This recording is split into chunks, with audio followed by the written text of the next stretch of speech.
আল্লাহু তাআলা আনহু, তিনি তখন এই প্রথম নবীজির চুল দাড়ি একটা বা দুইটা সাদা হয়ে গেছে, এটা দেখে নবীজিকে বললেন, কাদ শাইয়াবতা ইয়া রাসূলুল্লাহ, হে আল্লাহর নবী, আপনি দেখি বুড়ো হয়ে যাচ্ছেন, আপনার তো চুল দাড়ি সাদা শুরু হয়ে গেছে। তখন নবীজি বলছে, আবু বকর শোনো, শাইয়াবাতনি হুদ, সূরা হুদের আযাবের ঘটনা আমি মুহাম্মদকে বুড়া বানাই।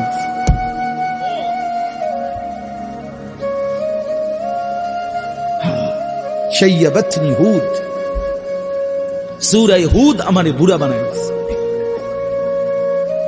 সূরা হুদের আযাবের এই ভয়ানক ঘটনা শুনে আমার কলিজায় কাঁপ শুরু হয়ে গেছে। হায়, আমার উম্মত যদি এই নাফরমানিগুলো করে, তাদের উপরে যদি আযাব আসে, তাদের উপরে যদি আযাব আসে। এই জন্য ভাই আমার, বন্ধু আমার, বাপ, আমি রাত দেরি করতে চাই না আপনাদের কাছে। আমি আপনাদের এলাকার মানুষ, আমরা এলাকার বক্তা।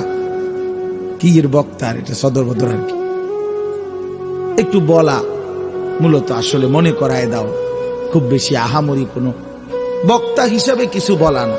আমি আপনাদেরই এখন, আমরাও আপনার, আপনারাও আমাদের,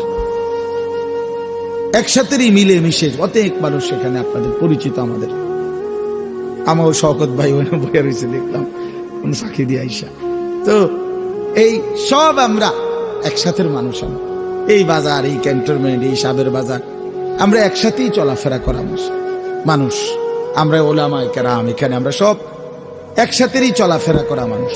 আপনাদের কাছে আমরা অনুরোধ করছি, সবাই মিলে আখিরাতের ফিকির করেন, আখিরাতের ফিকির করেন বাপ, আখিরাতের ফিকির করেন। জীবন আখিরাতকে বলে বাপ, এটা বুঝতে চেষ্টা করেন। হায়াত মূলত আখিরাত, এই দুনিয়া এটা মূলত কোনো জীবন না, এটা কোনো হায়াতে না। আল্লাহ এটাকে হায়াত বলে নাই।